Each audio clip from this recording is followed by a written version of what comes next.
Ассалаумағалейкум. Қазір біз бұл сабақта қорғаныс құралдарын талқылайтын боламыз. Қорғаныс құралдарына не жатады, оны қалай аламыз, не істейміз, қандай жолмен қорғаныс өзімізге жасаймыз. Яғни өзімізге емес, инвестициялық портфелімізге. Ал дайын болсаңыздар, қолдарыңызға қалам алыңыздар, дәптер алыңыздар, бастайық. Қорғаныс құралдары деген не? Мысалы, міне дағдарыс, акциялардың бағалары, бағалы қағаздардың бағаларының бәрі құлап жатыр. Дерлік сол кезде сіздің портфеліңізде ETF, облигациялар, алтындар, валюталар сіздің портфеліңізді сақтап қалатын, бағасын қатты түсіріп жібермейтін бірден бір құрал болмақ. Яғни қорғаныс құралдары.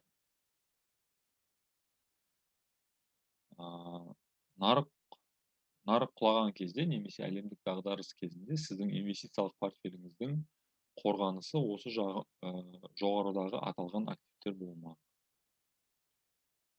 Жаңа жоғарыдағы ETF, бәрі соның бәрін қазір біртіндеп талқылайтын боламыз, неге олай және ол не деген сияқты сұрақтарға жауап береміз. Сонымен ETF бұл биржалық инвестициялық қор. Мысалы, бұл ETF деген біз өзіміз сияқты инвестор, бірақ заңды тұлға ретінде бұл өзінің портфеліне бірнеше алпауыт компаниялар болсын, екінші эшелон, үшінші эшелон барлық компаниялардан өзінің акцияларын құрап, облигациялар алып, ETF-тар алып, алтын болсын, мұнай болсын, бәрін сатып алып, кәдімгі жеке тұлға сияқты өз портфелін құрайды. Және ол портфель біздің жеке тұлғадан айырмашылығы ол жерде миллиардтаған, миллиондаған суммамен инвестиция жасайды олар. Және сол өзінің компанияларын биржаға монетизация жасау арқылы, мысалы, биржаға өзінің құнды қағаздарының акцияларын шығарып, соны сатады. Сонымен 2019 жылдан бастап, 2019 жылы үздік 5 ETF тіркелген болатын, ол төменде көрсетіліп тұр. Жаңағы S&P 500 дейді, жаңағы BAN8 дейді, iShares, потом Financial, барлық осы жазылып тұр. 5 ETF өте жоғары, капитализациясы керемет, ішіндегі құралған акциялардың құрамдары өте мықты, сондай неше түрлі дәрежеде өздерін растаған, неше түрлі дәрежеде өздерін керемет дәлелдеген компаниялар. Сонымен бұл 2021 жылы қатты өзгерген жоқ, дәл осылай қалды, тек қана төменгі жағындағы бір-екі компания ғана орындармен ауысып десек ғана болады. Сонымен ETF-тің қандай түрлері бар? ETF-тің түрлері өте көп. Негізі бұл белгілі бір сала бойынша ETF-тар болуы мүмкін, немесе Forex дейді. Forex-та, яғни жаңағы валюта саласындағы ETF-тар болуы мүмкін, облигациялар қоры болуы мүмкін, құнды қағаздар, басқа да құнды металдар, мемлекет аралық, мысалы, ақш-тың өзінің ETF-і, Қазақстанның өзінің ETF-і деген сияқты, Ресейдің өзінің ETF-і деген сияқты, және IT технология саласында, халықаралық және тағы да басқа. Негізі өте көп. Ал бұлардың бәрі негізі лонг деп аталады. Лонг, яғни трендпен ойнайтын, жоғары қарап, жаңағы Уолл-стритқа барғандарыңыз болса, ол жерде жаңағы бұқаны көресіздер, мүйіз аспанға қақайып тұрған. Ол дегеніміз бычий тренд дейді ғой. Бычий тренд, қазақша аударғанда бұқалық тренд. Бұл тек қана жоғары өсіп жатқан акциялармен ойнайтын инвесторлар, және сол графикте көрсетіліп тұратын жаңағы бұқаның мүйізі сияқты тек қана аспанға жоғары қарап көтерілетін трендті бычий деп атамыз. Сонымен қатар ETF-тің екінші түрі бар, олар шортта ойнайды. Шорт дегеніміз не? Шорт дегеніміз жаңағы аюмен салыстырады. Аю басы тұмсығы жүрген кезде де былай еңкейіп жүреді ғой бәрі. Төмен қарап тұрады ғой басы. Сол аюдың несін трендін ол шорт деп атаймыз. Шорт дегеніміз сол акциялардың құлап атқан сәтінде пайда табу, сол сәтте өздеріне кіріс жасайтын компаниялар. Мысалы, лонгта көбісі көтеріліп жатқан кезде пайда тапса ақша жағынан, екінші жағы шортта пайда табады. Сондай-ақ осы ETF-тің шорт жағынан да несі бар, қоры бар. Ол жаңағы осындай дағдарыс кезінде бізге өте бірден бір көмек беретін қор. Себебі не үшін? Мысалы, дағдарыс кезінде барлық правила бойынша барлық акциялардың бәрі, құнды қағаздардың бәрі құлай бастайды. Рынок құлай бастайды.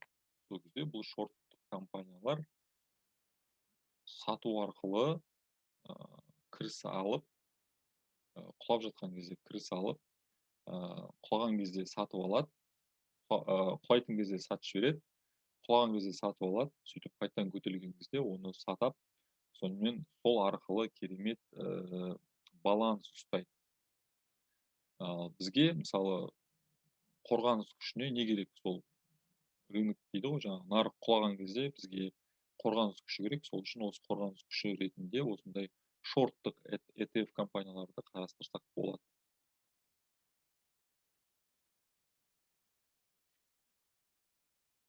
ETF-тің қорғаныс күші ол мысалы жаңа айта кеттім, Американы алсақ, Американыкі S&P 500, S&P 500.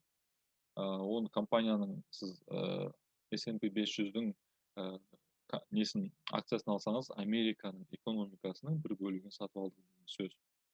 Ал Американың экономикасы анау-мынау дағдарыстарға қатты мән бере бермейді, қатты түспейді бағасы. Сондықтан да бұл жерде сол S&P 500-тың, жаңағы S&P 500-дің акциясын сатып алсаңыздар да, мысалы, ол жерде әр қордың ішінде өзінің қорғаныс күші бар. Мысалы, сіз ETF-ті қорғаныс күші ретінде өзіңіздің портфеліңізге аласыз, және ол ETF-тің ішінде өзінің қорғаныс күштері бар. Сонда сіз кәдімгі жалпақ тілмен айтқанда бронежилет киіп, үстінен екінші қабат бронежилет киген сияқты боласыз. Сондай қорғаныстарды екі еседен қойсаңыздар да болады. Әрине, тек қана бұл ақш-тың ғана мен несін айтып отырмын, жаңағы ETF-ін айтып отырмын. Басқа да елдерде өте көп ондай өзінің экономикасын бағалайтын ETF-тар. Сондықтан да әр мемлекеттің ETF-тарынан алып қойған дұрыс. Бұл қор мен жарнамалап жатқан жоқпын. Бұл кез келген инвестордың қорының бір портфелінде бір болатын қор ғой деп ойлаймын. Сондықтан да бұны жарнамаға ешқандай жатпайды да, бұл жарнамаға керек те емес, қажет етпейді бұл фонд. Сонымен келесі ол облигация, жаңа айтып кеттік, бірақ облигация туралы мен жеке бір сабақ арнаған болатынмын. Оны сіздер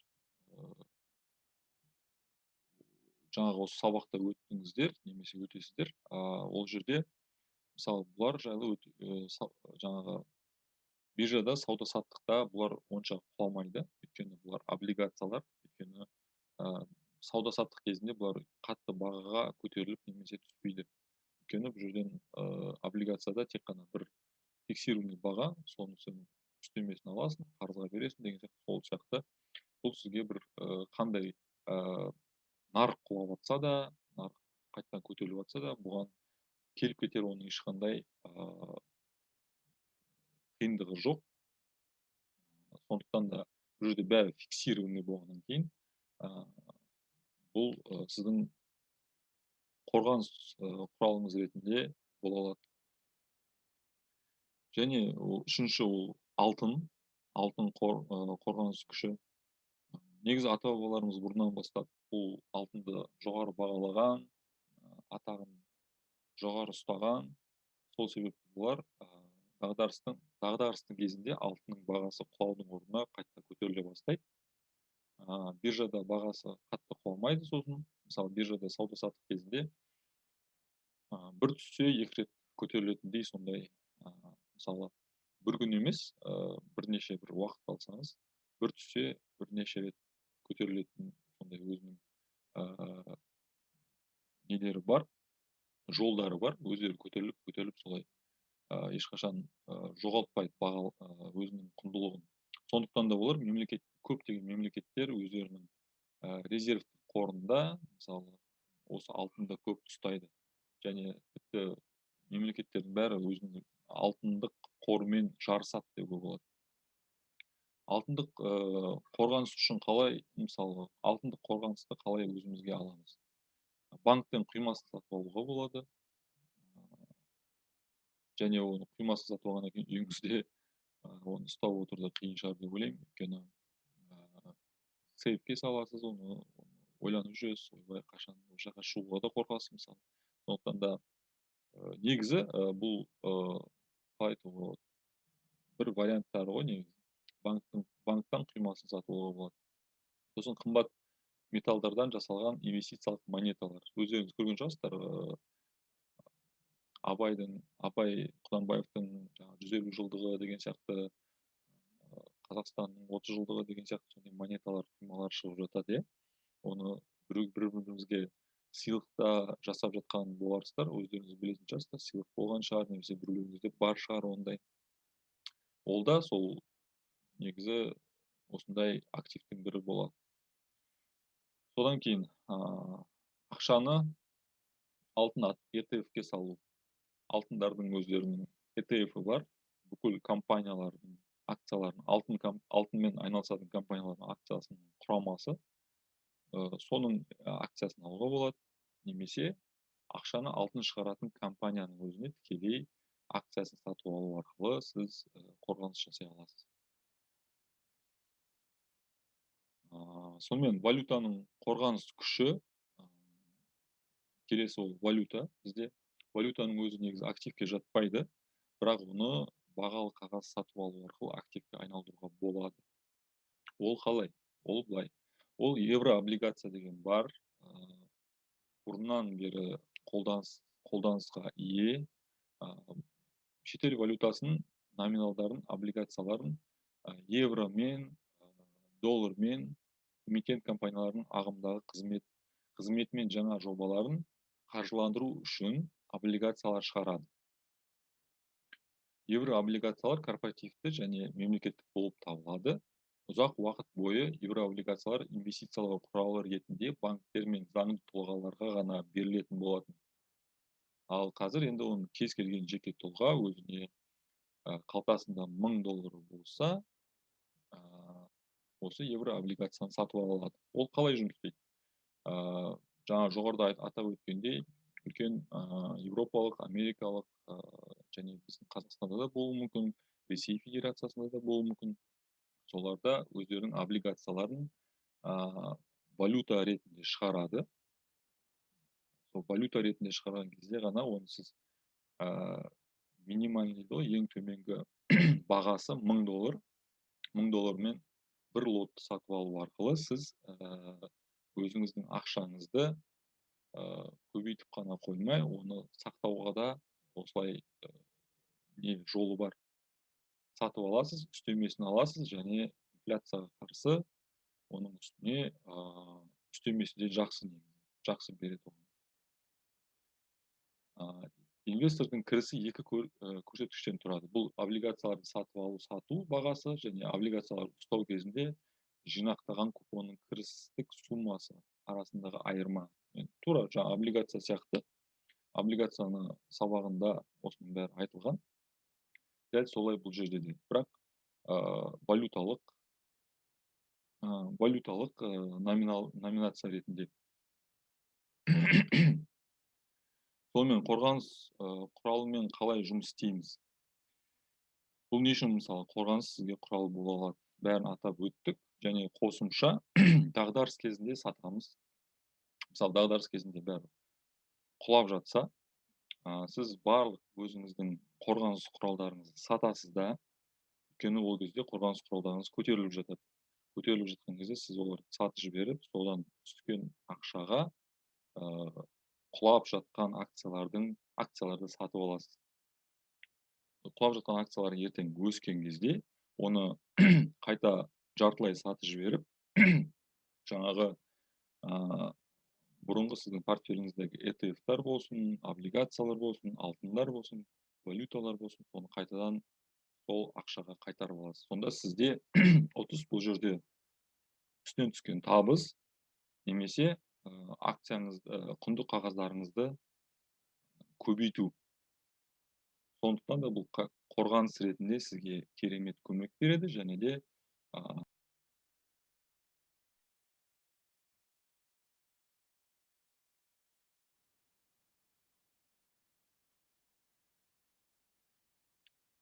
сонымен үзіліп кетті. Интернет бізде онша мына жерде ұстамай жатыр, сондықтан да кешірім сұраймын. Қорғаныс құралы ретінде сіздерге өте керемет бұл көмек береді. Осының бәрін қолданып отырып, сіз өзіңіздің бағалы қағаздарыңызды көбейтіп қана қоймай, үлкен табыстарға да жетуге мүмкіндік бар.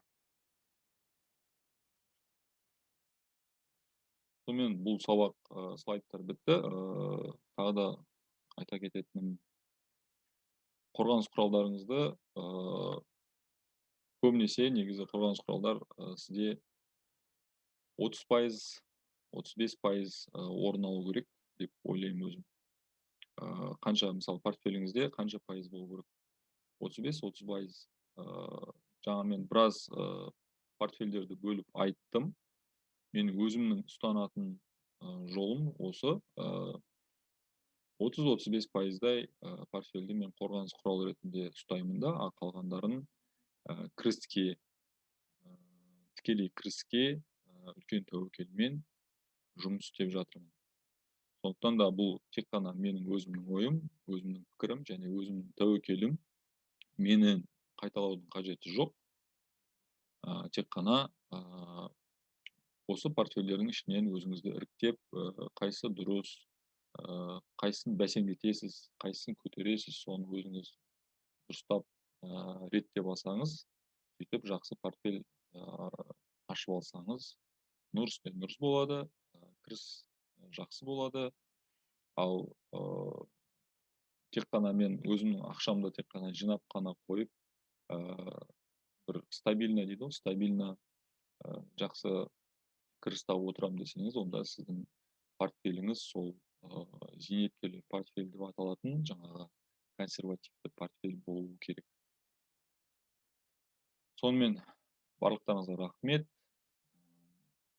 Келесі сабақта кездескенше сау саламатта болыңыздар.